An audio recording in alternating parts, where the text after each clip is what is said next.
Alright everyone, so it's still June 25th. This is part 2 of part 1 of pruning the tomatoes and also feeding so that the blossoms are stronger and hardier, and also getting it ready, also adding nutrients for tomatoes that are already setting. Okay, so as you can see, cleaned them all the way up. There's not a single leaf touching the ground. That's just a little piece I left on the pick that up. Also, when I do my trimmings, as you can see, there's one right there. I don't like to leave them on the ground. They just kind of rot, and I pick them up, keep it neat, keep the bed clean.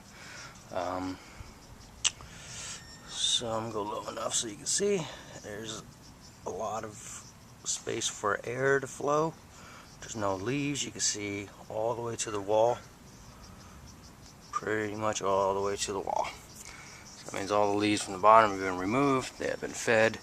Now after I feed, what I like to do is actually give it a hand watering. That way that the nutrients will, since there are little capsules, kind of gives it a head start, kind of starts the breakdown process, and then immediately after I turn on the soaker hose, I'll let it go for about an hour or so. As for our June gloom, it's cleared up quite a bit. We are getting close to July, so it's starting to clear.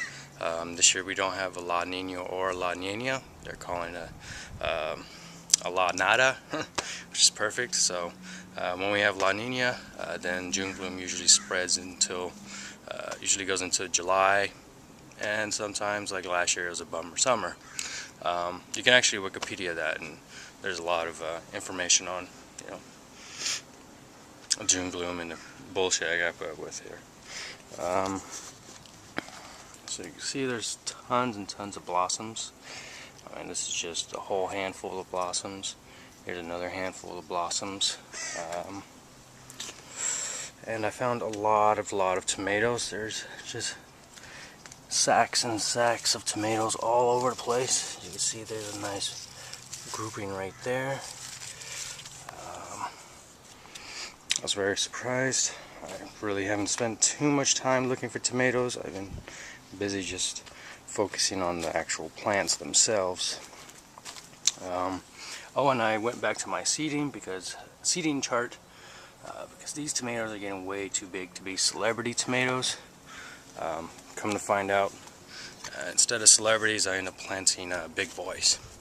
So, similar to a celebrity, but they're going to be a little fatter and juicier. Now, this one right here, this San Manzano, took a little bit of a beating. So did my cat. We have a pretty bad raccoon problem. Maybe less than a mile from here, there's a major highway called the 405. If you're ever in California, Southern California, it's a freaking nightmare. Anyway, they added 2 lanes to it, one on each side, to expand the freeway because there was so much traffic all the time.